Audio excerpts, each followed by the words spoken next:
এই দিনের মধ্যে কোনো কল্যাণ নাই, সকল কল্যাণ নিহিত আছে সকালে, সকল কল্যাণ সকল বরকত নিহিত আছে সকালে। আল্লাহ রাসূল বলতেছেন, ইন্নাল্লাহা জাআলা লিহাদিহিল উম্মাতাল বারাকাতা ফি বুকুরিহা, আল্লাহ আমার উম্মতের জন্য বরকত রেখেছেন সকালে, আল্লাহ আমার উম্মতের জন্য বরকত রেখেছেন সকালে। ইবনুল কাইয়িম রাহিমাহুল্লাহ বলতেছেন, আমরা সালাফে সালিহিনকে দেখেছি লা ইয়ানামুনা বা'দা সালাতিল ফজরি, আমরা সালাফে সালিহিনকে দেখেছি তারা ফজরের সালাতের পরে কখনোই ঘুমাতেন না।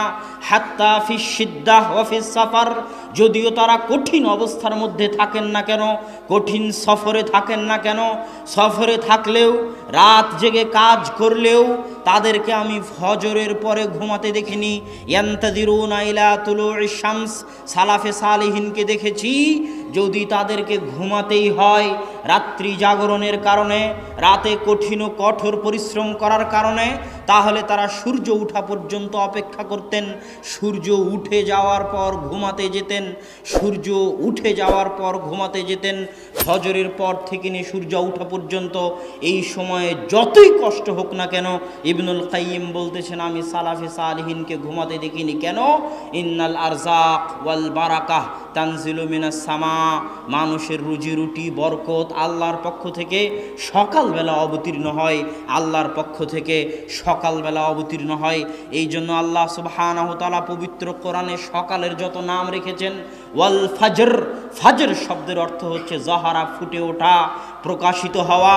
আল্লাহ সুবহানাহু ওয়া তাআলা পবিত্র কোরআনে সকালের নাম দিয়েছেন ওয়াস সুবহি ইযা আসফার, সুবহ আরবিতে বলা হয় সাবহা ওয়াজহুহু, যখন কোনো বাচ্চার চেহারা সুন্দর হয় তখন তাকে বলা হয় সাবহা ওয়াজহুহু, তার চেহারা আলোকিত হয়ে উঠেছে, সেটার নাম আল্লাহ ফজরের নাম সকালের নাম দিয়েছেন ওয়াস সুবহ। আল্লাহ ফজরের নাম দিয়েছেন ইদা আসফার, আসফার মানে প্রস্ফুটিত হওয়া, আলোকিত হওয়া। আল্লাহ সকালের নাম দিয়েছেন ওয়ান নাহারি ইদা তাজাল্লা, দিন যখন জ্বলে ওঠে, দিন যখন প্রস্ফুটিত হয়। আল্লাহ সুবহানাহু ওয়া তাআলা সকালের জন্য পবিত্র কোরআনে যত শব্দ ব্যবহার করেছেন সব শব্দ আলোকিত হওয়া, প্রস্ফুটিত হওয়া, জ্বলে ওঠা, প্রজ্বলিত হওয়ার সাথে সম্পৃক্ত। ঠিক একইভাবে আল্লাহ সুবহানাহু ওয়া তাআলা এই পৃথিবীকে পরিচালনা করেন।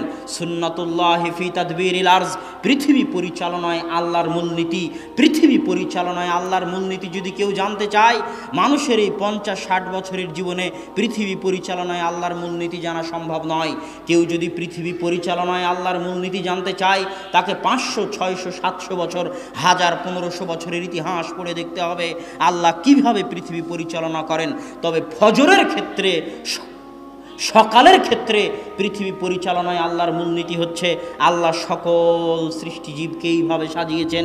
সকালবেলা ফুল ফোটে, সকালবেলা সূর্য ওঠার আগে পাখিরা জেগে ওঠে, সকালবেলা সূর্য ওঠে। আল্লাহ পৃথিবী এইভাবে সাজিয়েছেন। আল্লাহ যখন ফেরেশতাদের দায়িত্ব বন্টন করে দিয়েছেন, তখন ফেরেশতাদের দায়িত্ব বন্টনের যে পালা বদল হয় সেটাও ফজরের সময় হয়। এটা হচ্ছে পৃথিবী পরিচালনায় আল্লাহর মূলনীতি।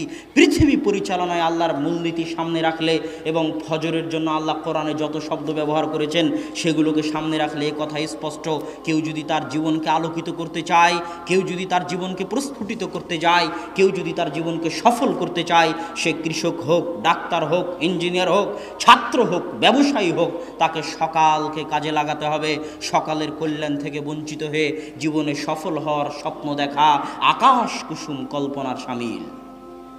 সম্মানিত উপস্থিতি, সকালে এত বরকত, সকালে এত বরকত, সকালে এত বরকত যে কেউ যদি চাক্ষুষ সকালের বরকত দেখতে চায় তাহলে তাকে হেফজখানায় যেতে হবে, কোরআন হেফজ করতে হবে। আমিও হেফজখানার ছাত্র, ছোট ছোট ছাত্রের সাথে আমি কোরআন হেফজ করেছি।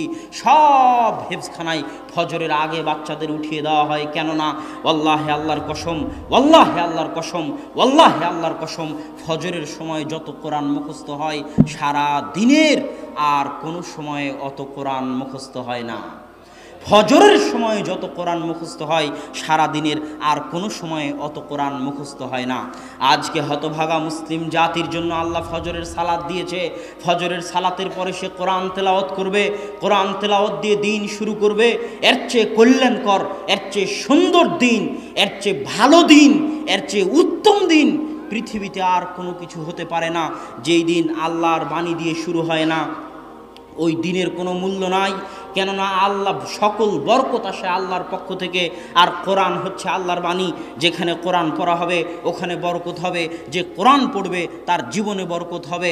অতএব সুন্দর দিন কেউ যদি টাইম ম্যানেজমেন্ট করতে চায়, সময়ে বরকত পেতে চায়, তাকে ফজরের সালাত আদায় করতে হবে। ফজরের সালাতের পর ঘুমানো যাবে না, কোরআন পড়ার মাধ্যমে দিন শুরু করতে হবে। আপনি দোকানদার হন, ব্যবসায়ী হন, কৃষক হন, শ্রমিক হন, ইঞ্জিনিয়ার হন, ডাক্তার হন, আপনার জীবন বরকত দিয়ে ভরে যাবে। কথা আমার নয়, আল্লাহ রাসূলের। সাহাবী সাখর আল গামিদি বলতেছে, আমি হাদিস শোনার পর, আল্লাহ রাসূলের এই হাদিস শোনার পর যে সকালে বরকত রয়েছে, আমার ব্যবসায়িক কার্যক্রম আমি সকালে শুরু করতাম ফজরের সালাতের পর কোরআন তেলাওয়াত করার মাধ্যমে। না ঘুমিয়ে আমি আমার ব্যবসায়িক কার্যক্রম শুরু করতাম। অল্প দিনের মধ্যে আমি দেখি আমার ব্যবসায় উত্তরোত্তর উন্নতি আর উন্নতি, উন্নতি আর উন্নতি। আমার ব্যবসায় আমি কোনো লস এবং লোকসান খুঁজে পাইনি। আর এখনকার যুগে ইহুদি খ্রিস্টানদের উদাহরণ না দিলে মুসলমানদের মন শান্ত হয় না।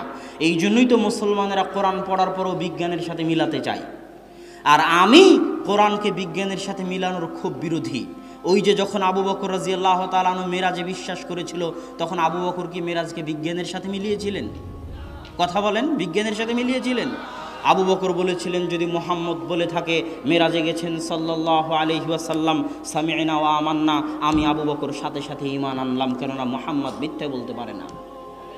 এর নাম কোরআন এবং হাদিস। কোরআন এবং হাদিসে যা আছে সেটাই সত্য। বিজ্ঞান মিথ্যা হয়ে যেতে পারে। কোরআন এবং হাদিসের যদি আজ বিজ্ঞান বিরোধিতা করে তাহলে সেটা মিথ্যা। 10 দিন 15 দিন পরে হয়তো বিজ্ঞান কোরআন এবং হাদিসের পক্ষেই কথা বলবে। তবুও যেহেতু মানুষের মন টানে না, সেহেতু আমি বলতেছি, একজন খ্রিস্টান লেখক একটা বই লিখেছে, মিরাকেল মর্নিং, সকালের জাদু। তিনি বলতেছে, মানুষ যদি দুনিয়াতে জাদু দেখতে চায়, বাজার ঘাটে জাদু দেখে মানুষ বাস্তব কোনোদিন জাদু দেখতে পাবে না। কিন্তু মানুষ যদি বাস্তবে জাদু দেখতে চায় তাহলে তাকে সকালকে কাজে লাগাতে হবে।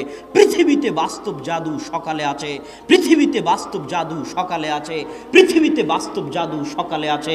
ফজরের পর কোরআন তেলাওয়াত দিয়ে কাজ শুরু করলে সকাল 10টার মধ্যে কাজ শেষ হয়ে যাবে। কাজ আর বাকি থাকবে না, করার মতো কোনো কাজ খুঁজে পাবেন না। এর নাম সকালের বরকত। তিনি ওই বইয়ের মধ্যে লিখেছেন, পৃথিবীতে বর্তমান যত ব্যবসায়ী আছে, যারা বড় ধরনের ব্যবসা করে, বিল গেটস হোক, আর মুকেশ আম্বানি হোক, আর ফেসবুকের প্রতিষ্ঠাতা হোক, আপনারা গুগলে গিয়ে তাদের নাম লিখে সার্চ দিবেন যে কখন তারা ঘুম থেকে উঠে। আপনি আশ্চর্য হলেও দেখবেন, আপনারা মুসলমান হয়ে, আপনি মুসলমান হয়ে ফজরের পরে আলিশান ঘুম দেই, আপনি মুসলমান হয়ে ফজরের জামাত কাজা করে সৌদি আরবের মাটিতে পর্যন্ত সকাল 10টার আগে সকাল শুরু হয় না। মুসলমান হওয়ার পরেও সবাই ঘুমিয়ে থাকে, 90% মুসলমান ঘুমিয়ে থাকে। অথচ এই খ্রিস্টানদের নাম আপনি গুগলে সার্চ দিয়ে দেখিয়েন, তাদের সকাল কখন শুরু হয়। মুসলমানদের যখন ফজরের সালাতের সময়, তখন তাদের সকাল শুরু হয়। কেননা তারা জানে সকল সফলতার চাবিকাঠি, সকল সফলতার মৌলিক উৎস হচ্ছে সকাল, সকল সফলতার চাবিকাঠি হচ্ছে ফজর, সকল সফলতার চাবিকাঠি হচ্ছে ফজর। এই জন্য আল্লাহ বলেছেন, ফাইদা কুজিয়াতিস সালাত ফান্তাশিরু ফিল আরজ, দুনিয়ার মানুষ যখন ফজরের সালাত শেষ হয়ে যায়, তোমরা আল্লাহর জমিনে ছড়িয়ে পড়ো। আবতাগু মিন ফাজলিল্লাহ, আল্লাহর জমিনে ছড়িয়ে পড়ে আল্লাহর দয়া, আল্লাহর রহমত, আল্লাহর রিজিক অনুসন্ধান করো। কেননা ফজরের পরে আল্লাহ সুবহানাহু তাআলার রিজিক, আল্লাহ সুবহানাহু তাআলার দয়া পৃথিবীতে অবতীর্ণ হয়। অতএব সময়কে যদি কেউ কাজে লাগাতে চায় তাহলে তাকে 5 ওয়াক্ত সালাত, বিশেষ করে ফজরের সালাত আদায় করতে হবে। যে 5 ওয়াক্ত সালাত নিয়মিত আদায় করে না, তার জীবনটা হচ্ছে অনিয়ন্ত্রিত, তার জীবনের কোনো রুটিন থাকে না। আর যদি 5 ওয়াক্ত সালাত আদায় করেন, আপনার জীবন, আপনার দিন একটা ট্রাক, একটা লাইনের উপর থাকবে। ফজরের সালাত দিয়ে দিন শুরু হবে, ফজর থেকে জোহর বিশাল সময়, এই সময়ের মধ্যে অনেক কিছু করতে পারবেন। জোহর থেকে আসর পর্যন্ত বিশ্রাম নেবেন। এইভাবেই আল্লাহ সালাতগুলো সাজিয়ে দিয়েছে। আসর থেকে আবার নতুনভাবে কাজ করার উদ্যম তৈরি হবে।